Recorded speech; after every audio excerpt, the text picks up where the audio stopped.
Com muita alegria queremos cumprimentar a todos com a paz do Senhor, chegando até você mais uma EBD em seu lar. Queremos agradecer a Deus pela sua vida, que está tirando este tempo para junto conosco meditar na palavra do Senhor, crescer em graça e crescer em conhecimento do nosso Senhor e Salvador Jesus Cristo. Também queremos louvar a Deus pela vida do nosso pastor presidente aqui da Assembleia de Deus em Içara, pastor Hebron Mussini. Louvar a Deus por todo o apoio que o nosso pastor tem dado à escola bíblica em todo o nosso campo. Louvar a Deus também pelo nosso coordenador de ensino, presbítero Cristiano Medeiros, que com muito zelo tem preparado tudo isso. Inclusive ele é o nosso jornalista da igreja, mídia da igreja, e ele tem sido o canal para que nós possamos estar aqui interagindo com você, levando até você o ensino da palavra do Senhor. Também louvamos a Deus pelo nosso líder da IBD aqui no Templo 7, presbítero Jorginho, que é bênção de Deus aqui na área de ensino, discipulador, uma bênção de Deus. Mas vamos para a nossa lição. Chegamos ao final de mais um trimestre. Que vitória poder chegar à 13ª lição deste trimestre, o primeiro trimestre de 2021, onde nós estudamos sobre o verdadeiro pentecostalismo. Quando fala o verdadeiro, é porque existe também o falso pentecostalismo. Então nós estudamos, nas 12 lições que já passaram, sobre o verdadeiro pentecostalismo, a atualidade da doutrina bíblica sobre a atuação do Espírito Santo. Ensinos maravilhosos que nós tivemos até aqui. E para encerrar esse trimestre, a 13ª lição vem trazer algo extraordinário. Algo que está, por que não dizer, intrínseco na vida de todo cristão. É algo que todos nós almejamos, ou pelo menos deveríamos almejar. Porque o título da nossa lição é Voltados os Olhos para a Bendita Esperança. Qual é essa bendita esperança? A bendita esperança é a volta de Jesus, a vinda de nosso Senhor e Salvador Jesus Cristo. Olha o que diz o texto áureo da nossa lição, que está em Tito, capítulo 2, versículo 13. Aguardando a bem-aventurada esperança e o aparecimento da glória do grande Deus e nosso Senhor Jesus Cristo. Ah, que esperança maravilhosa!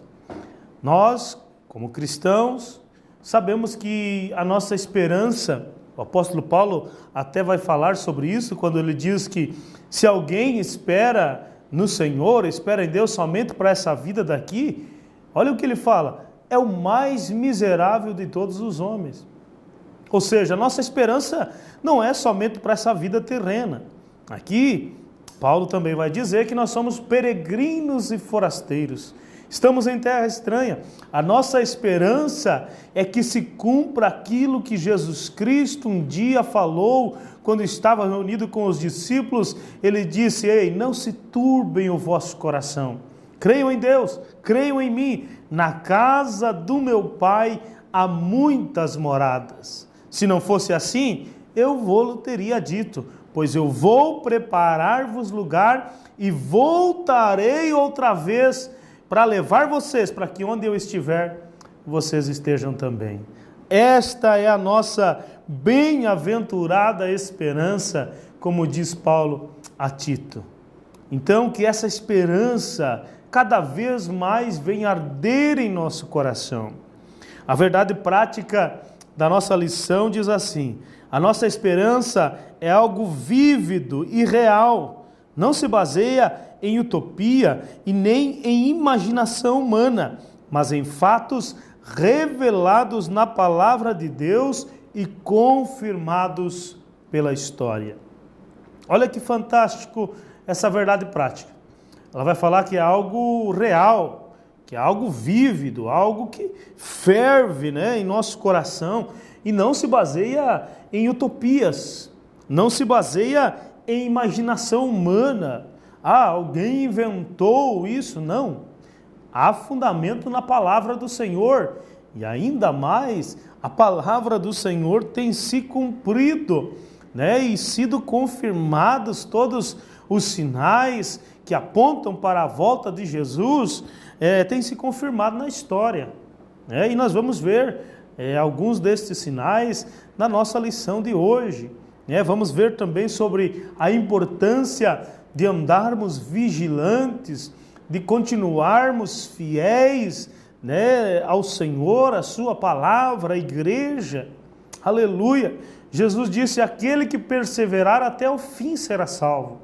Então tem que ser até o fim dessa caminhada terrena, porque podemos partir para a eternidade através da morte, mas também temos a esperança de sermos arrebatados, com a igreja, na volta de Cristo, mas que em tudo isso possamos ser fiéis e tendo em nosso coração esta bendita esperança. Como diz o tema da nossa lição, voltados os olhos para a bendita esperança. Se nós olharmos com os nossos olhos físicos, contemplarmos, somente isto bastaria para nós acreditarmos que o Senhor está às portas para voltar, para buscar a sua igreja. Os sinais, a violência, a iniquidade se multiplicando, o amor esfriando, nós vemos tanta violência, tanta imoralidade, tudo isso com os nossos olhos físicos. Agora, se nós olharmos com os olhos espirituais, nós enxergaremos a iminência da volta de Cristo. E por isso precisamos voltar os olhos para esta bendita esperança. A leitura bíblica em classe da nossa lição está em Atos dos Apóstolos, capítulo 1, versículos 6 e 11, onde vai relatar a última conversa de Jesus com os discípulos antes de ir assunto ao céu, subir, voltar para o céu. Diz assim, 1 de Atos dos Apóstolos, versículo 6 a seguir. Aqueles, pois, que se haviam reunido, perguntaram-lhe, dizendo: Senhor, restaurarás tu neste tempo o reino de Israel? E disse-lhe Jesus: não vos pertence saber os tempos ou estações que o Pai estabeleceu pelo seu próprio poder, mas recebereis a virtude do Espírito Santo que há de vir sobre vós, e ser-me-eis testemunhas tanto em Jerusalém, como em toda a Judéia e Samaria e até os confins da terra. E quando dizia isto, vendo-o eles, foi elevado às alturas, e uma nuvem o recebeu, ocultando-o aos seus olhos. E estando com os olhos fitos no céu, enquanto ele subia, eis que junto deles se puseram 2 varões vestidos de branco, os quais lhes disseram: varões galileus, por que estáis olhando para o céu? Esse Jesus, que dentre vós foi recebido em cima no céu, há de vir assim como para o céu o vistes ir. Oh, que texto maravilhoso! Oh, que texto glorioso! A ascensão de Cristo ao céu, o retorno de Cristo para o lado do Pai. Mas agora aparecem 2 anjos e dizendo: ei, por que vocês estão olhando para cima? Por que vocês estão olhando para o céu? Esse Jesus, olha, esse mesmo Jesus, que dentre vós foi recebido em cima no céu, voltará, há de vir, assim como para o céu o vistes ir. Oh, aleluia! Oh, aleluia! É por isso que a igreja primitiva cria tanto, acreditava tanto na volta de Cristo. E mais do que nunca, imagina, há 2000 anos atrás quase, aleluia, eles acreditavam que Jesus estava voltando ou voltaria naqueles dias em que eles estavam vivos, já partiram para a eternidade. Agora nós estamos, após passar quase 2000 anos, essa esperança, essa urgência de entendermos e olharmos para esta bendita esperança deve ser ainda maior em nosso coração. Jesus está às portas. Jesus breve voltará. Oh, aleluia! Glórias a Deus. Vamos para a introdução da nossa lição, que diz assim: a expressão bendita esperança se refere à segunda vinda de Cristo, que é a esperança da igreja desde que Jesus retornou ao céu. Essa expectativa vem aumentando à medida que o tempo vai passando. A presente lição pretende esclarecer quão breve será esse evento para que cada um mantenha a vigilância e a fidelidade. Então, só reforçando, a expressão bendita esperança se refere à segunda vinda de Cristo, né? Primeiro ele veio, né, ao ventre de Maria, veio para estabelecer o plano da redenção, da salvação da humanidade, e agora ele vai voltar, ele retornará. A segunda vinda de Cristo será para levar a igreja do Senhor. Aleluia, tirar-nos deste mundo de tantas decepções, de tantos desgostos muitas vezes, de tanta, por que não dizer até opressão que nós sofremos, né, com tanta a mídia querendo sufocar a nossa fé cristã, mas Jesus breve voltará para nos levar para morar com Ele para sempre. Glória a Jesus. A primeira parte da nossa lição fala exatamente isso, dizendo: breve o Senhor virá. A vinda de Jesus é tão certa quanto a sucessão dos dias e das noites, e disso não temos a menor dúvida. Esse dia está próximo, e os sinais que precederão a vinda de Cristo já estão presentes. Como eu disse, basta só olhar, basta só ouvir as notícias, que nós entenderemos que os sinais que precedem a volta de Cristo estão presentes em todo o nosso planeta. Primeiro subtópico da primeira parte diz a vinda de Cristo.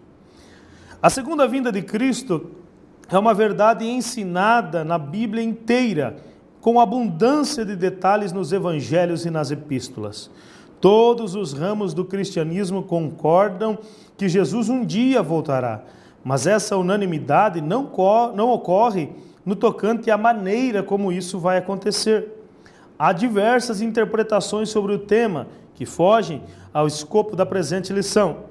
Inclui-se na expressão segunda vinda o arrebatamento da igreja e a vinda de Jesus em glória. Quando o Senhor Jesus ascendeu, subiu ao céu, os varões de branco disseram que ele virá da mesma maneira que subiu. Esse cenário é de sua vinda em glória e não do arrebatamento da igreja. Então a vinda de Cristo tem suscitado muitas interpretações em meio à Bíblia Sagrada. A Bíblia está recheada de textos que falam do retorno de Cristo, da segunda vinda de Cristo. 23 dos 27 livros do Novo Testamento falam da volta de Jesus, do retorno de Cristo, da segunda vinda de Cristo. Só que as interpretações sobre o tema são várias. E como diz aqui o comentarista, foge ao escopo, enfim, ao anseio, ao foco da nossa lição, e por isso não estudaremos estas interpretações. Mas o que deve ficar bem claro em nós é a vinda de Cristo. Jesus voltará.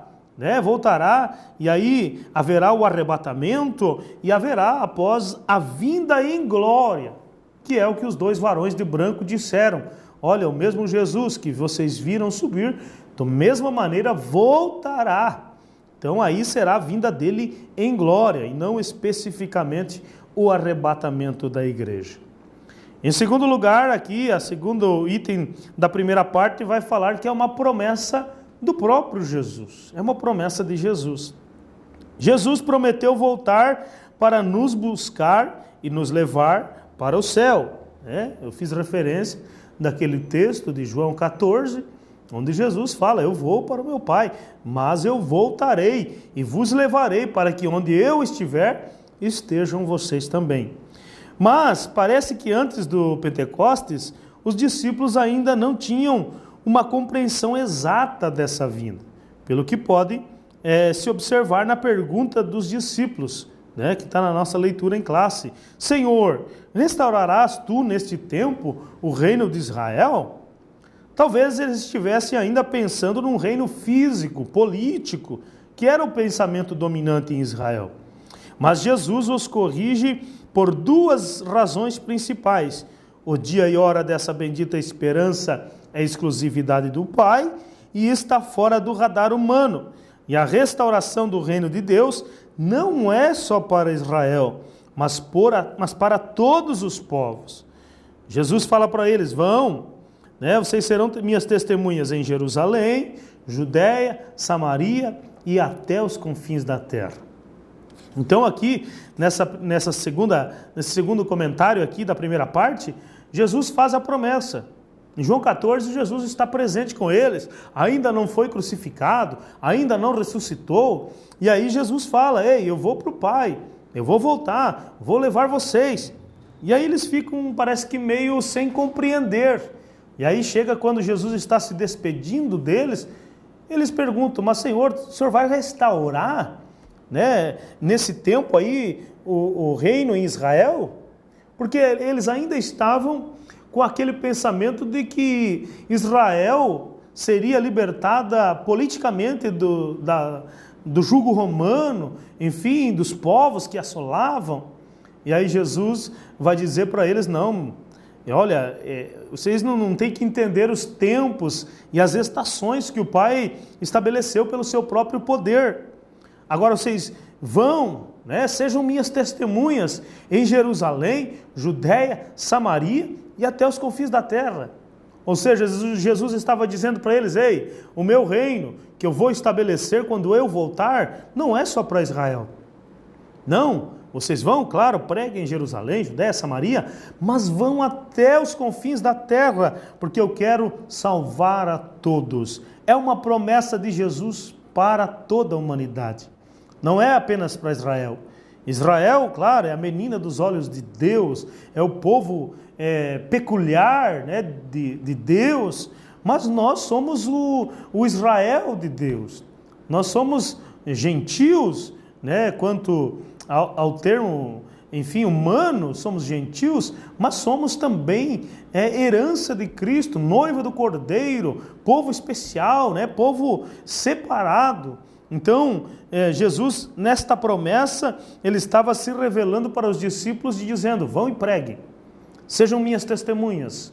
Não cabe a vocês entender os tempos e as estações, já deixando claro que não havia, e ele já tinha dito isso, que não a hora, o dia, nem ele sabia, somente o Pai. Então, Jesus estava ali dando uma promessa para os seus discípulos. Então a segunda vinda, o retorno de Cristo, é uma promessa dele mesmo.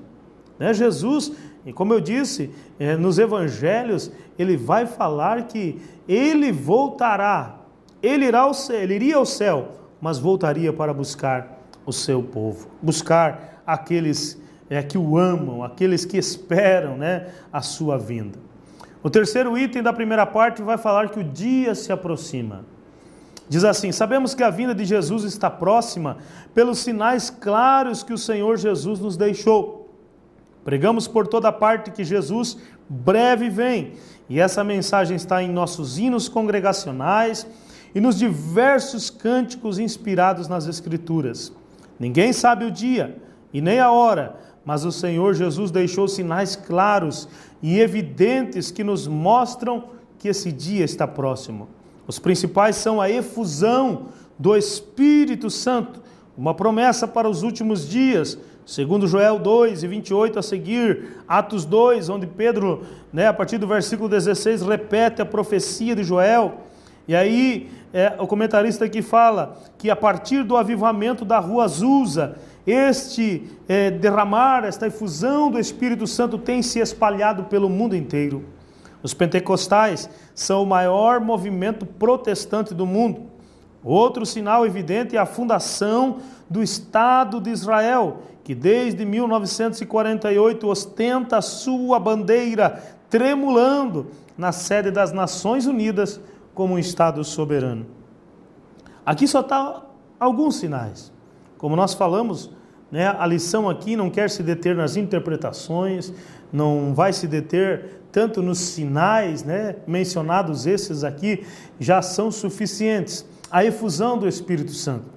O Pentecostes, acontecido na Rua Azusa, ou o reavivamento acontecido na Rua Azusa, ele foi se espalhando pelo mundo todo, né? Chegou até aqui a nós em 1910, através de Daniel Berg e Gunnar Wingren, né, que trouxeram, né, a teologia do batismo no Espírito Santo, né, a crença no batismo no Espírito Santo, e desde então a nossa denominação, as Assembleias de Deus, tem se fortalecido e crescido com o poder do Espírito atuando, e este é um grande sinal de que a volta do Senhor se aproxima.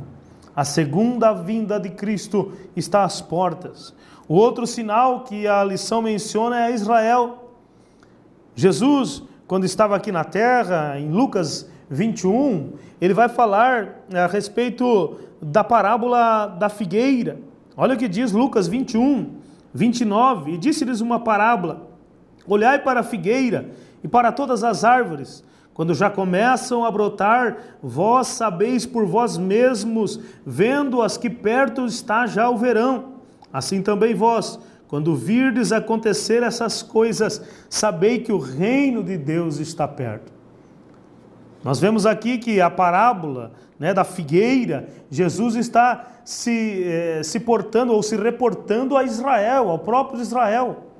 E quando em 1948 Israel é estabelecido, né, como um Estado, né, houve a fundação do Estado de Israel, em 48, nós vemos que isso é mais um cumprimento da palavra do Senhor. Como nós falamos lá no início, a história vai revelando que a volta do Senhor está próxima. Israel é o relógio de Deus.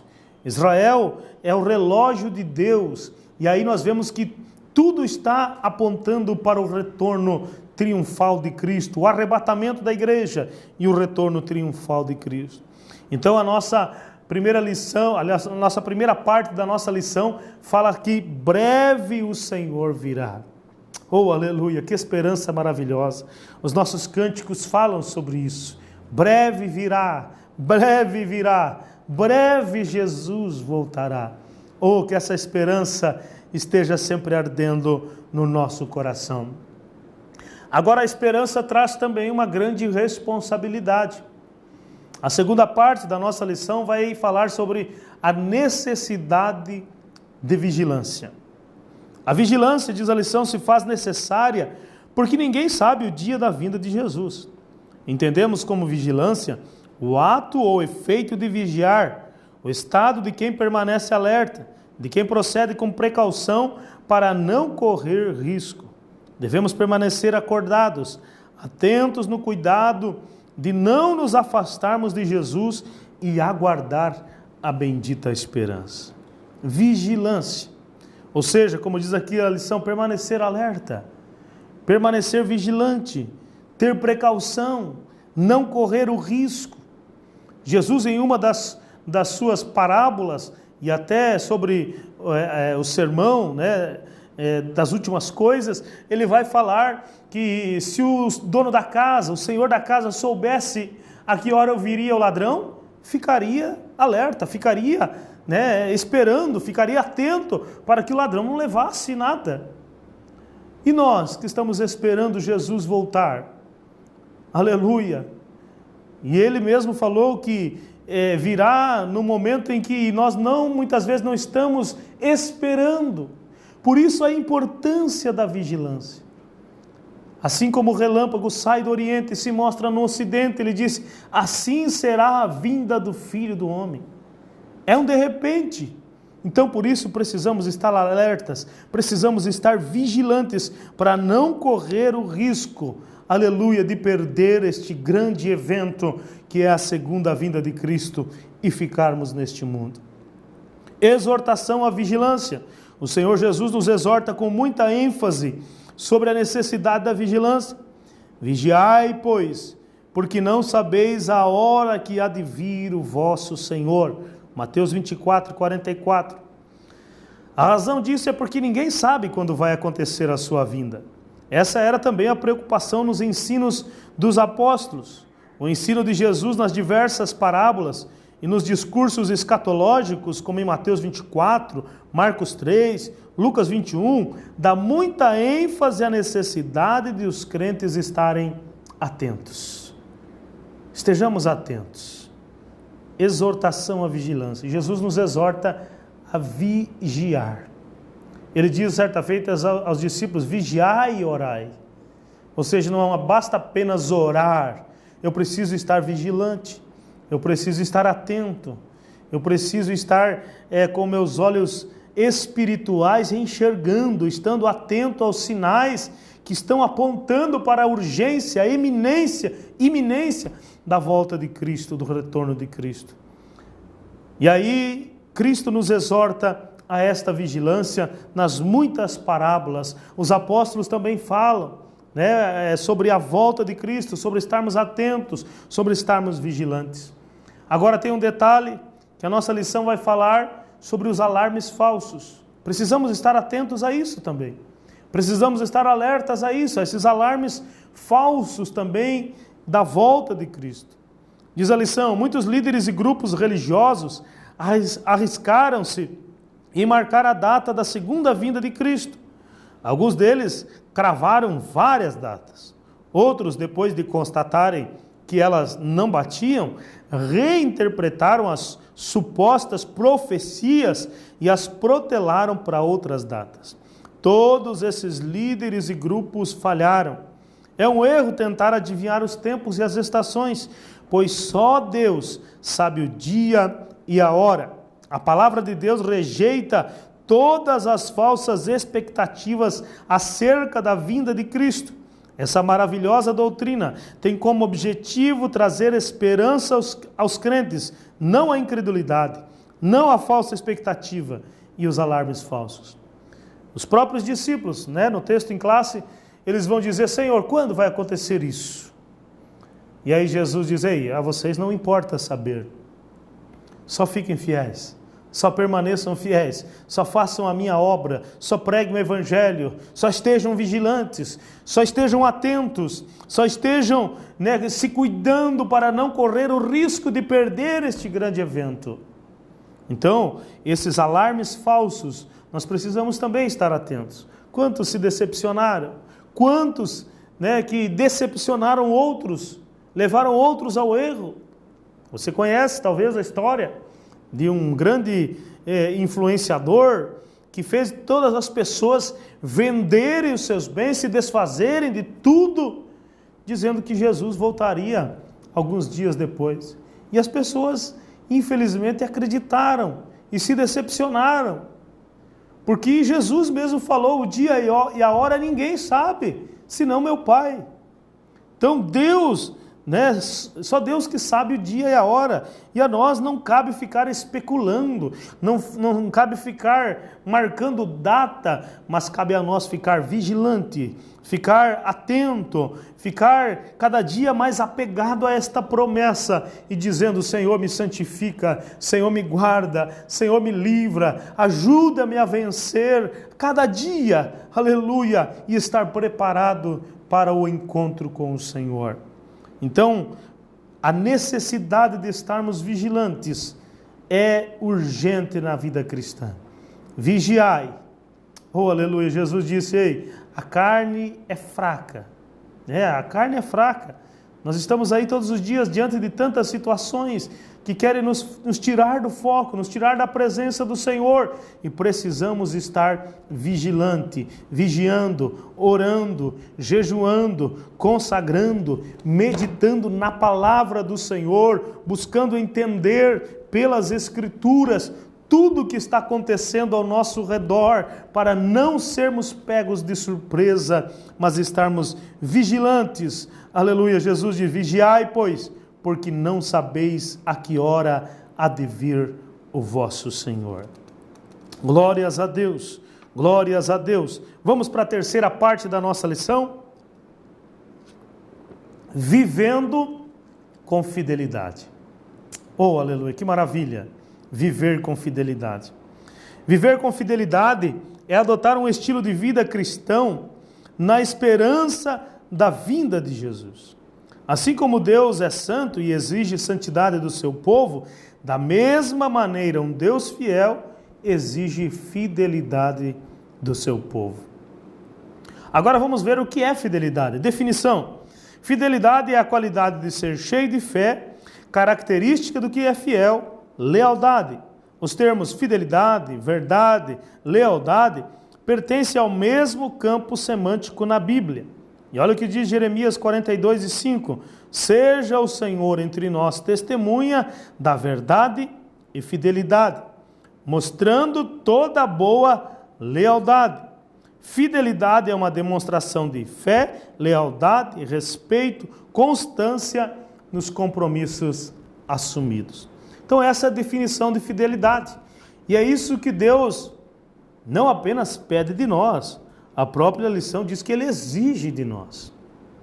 Olha o que diz: assim como o Deus que é santo exige santidade do seu povo, da mesma maneira um Deus fiel exige fidelidade do seu povo.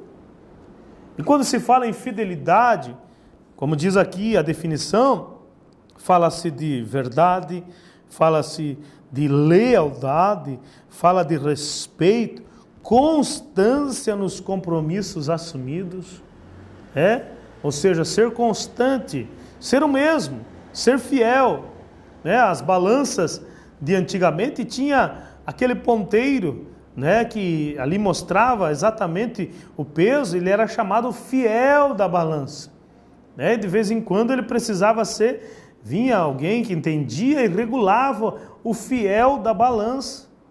Aquele que pode regular, podemos dizer essa expressão, a nossa fidelidade é o Espírito Santo, é a palavra do Senhor. Por isso, a importância de nós crermos na atualidade da doutrina cristã quanto à atuação do Espírito Santo. O Espírito Santo quer nos ajudar a sermos fiéis. O Espírito Santo quer nos ajudar a sermos leais, a termos constância nos compromissos. E quando se fala em fidelidade, fala fidelidade a Deus, fidelidade ao próximo, fidelidade vertical e fidelidade horizontal, fidelidade ao Senhor na oração, no jejum, nos compromissos com a igreja, com o corpo de Cristo, fidelidade nas minhas finanças, nos dízimos, nas ofertas, fidelidade, claro, aí com a minha família, fidelidade conjugal, fidelidade com os filhos, fidelidade com o patrão, com o meu superior, com o meu líder, fidelidade com as pessoas.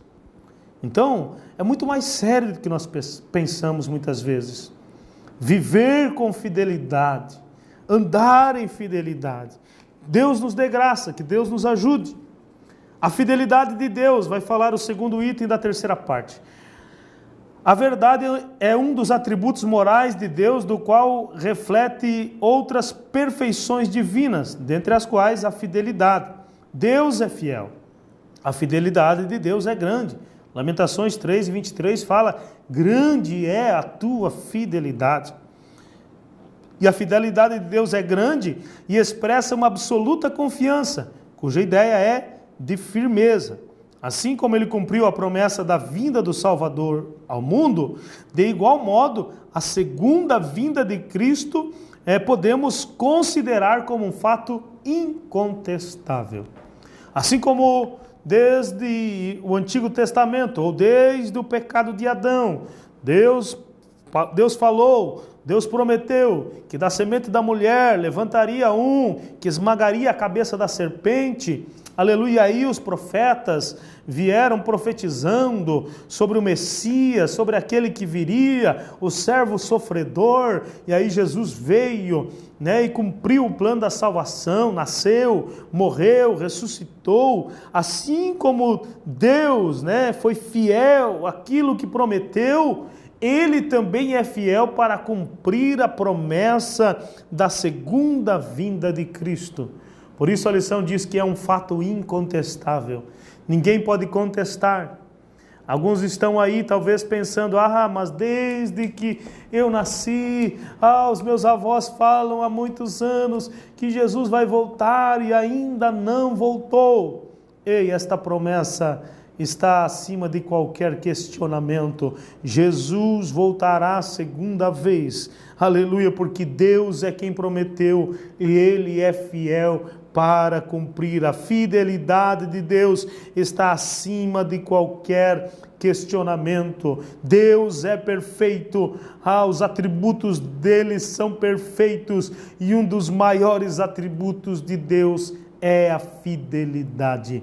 Ele é fiel e vai cumprir. Terceiro, a fidelidade como uma virtude cristã. Olha que virtude que não pode faltar na nossa vida cristã, a fidelidade. Os atributos morais de Deus são aqueles cujas ressonâncias e reflexos são vistas nas criaturas humanas, em nós. A fidelidade é uma das virtudes cristãs proveniente do Espírito na vida do crente. Essa verdade é ensinada em toda a Bíblia, de maneira direta nos relatos históricos e proféticos, nas parábolas e ilustrações como importante virtude na vida cristã. Lembra do fruto do Espírito? Vamos ler Gálatas 5:22. O fruto do Espírito vamos lá, diz assim: mas o fruto do Espírito é amor, gozo, paz, longanimidade, benignidade, bondade, fé, mansidão, temperança. Contra estas coisas não há lei. A fidelidade é das virtudes do fruto do Espírito Santo. É uma virtude que, como diz a lição aqui, não pode faltar na vida do cristão. Senão não é um cristão verdadeiro. Aquele que não é fiel a Deus e aos homens não pode ser considerado um cristão verdadeiro. Então, essa verdade, como diz a lição aqui, é ensinada em toda a Bíblia Sagrada. Aquele que for fiel até o fim será salvo. Aquele que perseverar até o fim será salvo. Então precisamos ser fiel, aleluia, em todo tempo, em todo lugar, em toda circunstância, em todo momento, diante de tudo, diante de todos, precisamos ser fiéis ao Senhor, ser exemplo de fidelidade. O quarto item da terceira parte fala sobre tempos e estações. Jesus respondeu à pergunta dos discípulos ampliando o horizonte desse reino. Não vos pertence saber os tempos e as estações. Esta resposta foi dupla. Tempos, no grego, nessa passagem, é cronos, significa um longo período. Cronos é o nosso tempo aqui, É o cronômetro, é o tempo do relógio humano. Então, os tempos, no grego, nessa passagem, é cronos, e significa um longo período. Haveria um espaço de tempo para a pregação do Evangelho entre a descida do Espírito Santo e a vinda de Cristo. Por isso que Jesus, após falar, não cabe a vocês entender os tempos e as estações, mas vocês vão receber a virtude do Espírito Santo. Para quê? Para ficar em casa? Para ficar parado? Para ficar só esperando? Não, mas para vocês irem e serem minhas testemunhas em Jerusalém, Judeia, Samaria, até os confins da terra. Preguem o Evangelho, porque haverá um tempo de pregação do Evangelho, um tempo longo de pregação do Evangelho. Aí sim eu voltarei. O outro termo que fala estações, tempos e estações. Estações nesse verso é kairos, aí é o tempo de Deus, que significa ocasião, momento, e se refere aos eventos críticos que devem acompanhar o estabelecimento do reino. Tempos e estações são prerrogativas de Deus. Ou seja, tempo e estação está no controle de Deus, não está no nosso controle. Passaram-se quase 2000 anos desde esta passagem, desde este momento em que Jesus conversa com os discípulos, mas não cabe a nós dizer, o tempo ou a estação, não cabe a nós definir nada, cabe a nós sermos fiéis. Não importa o que aconteça, não importa a circunstância, precisamos estar fiéis, porque daqui a pouquinho pode se cumprir, aleluia, aquilo que o Senhor prometeu.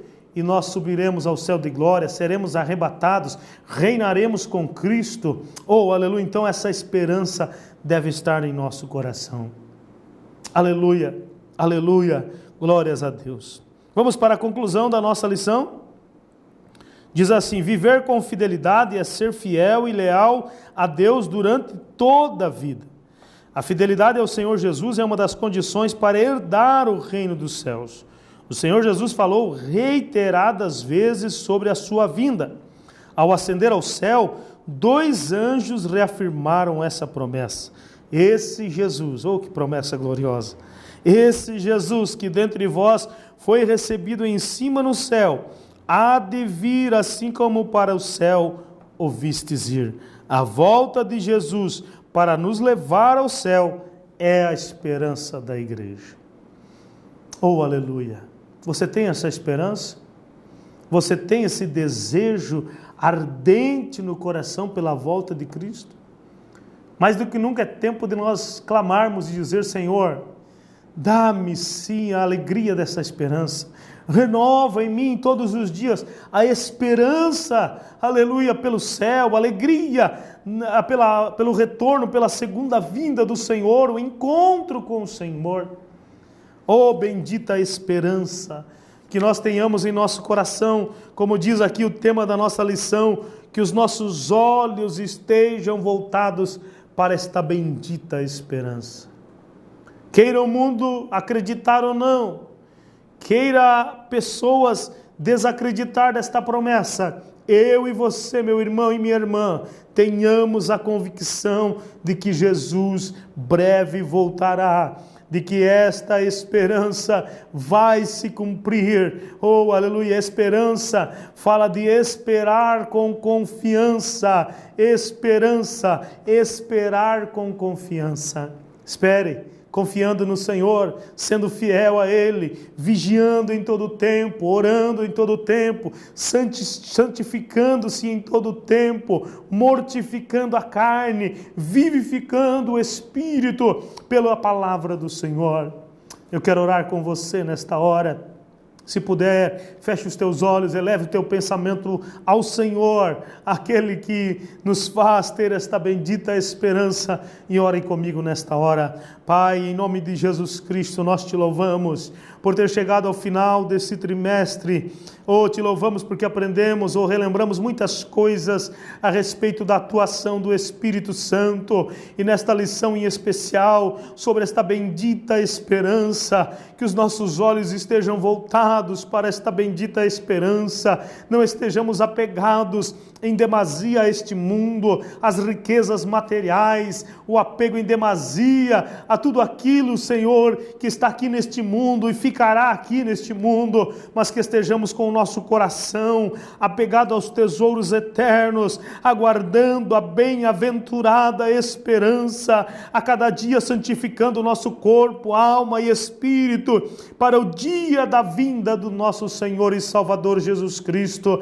Abençoa cada um que acompanhou esta aula, abençoa, fortalece a fé, ajuda-nos a vigiar, a sermos fiéis, e propagarmos o Evangelho, anunciarmos a volta de Cristo aos pecadores, e assim arrebatar eles da maldição eterna. Pai, nós te adoramos por esta promessa, nós te louvamos e cremos, aleluia, que o Senhor breve irá cumprir e glorificará o seu nome. Abençoa-nos e nos ajuda a caminhar até o fim, é a nossa oração em nome de Jesus Cristo.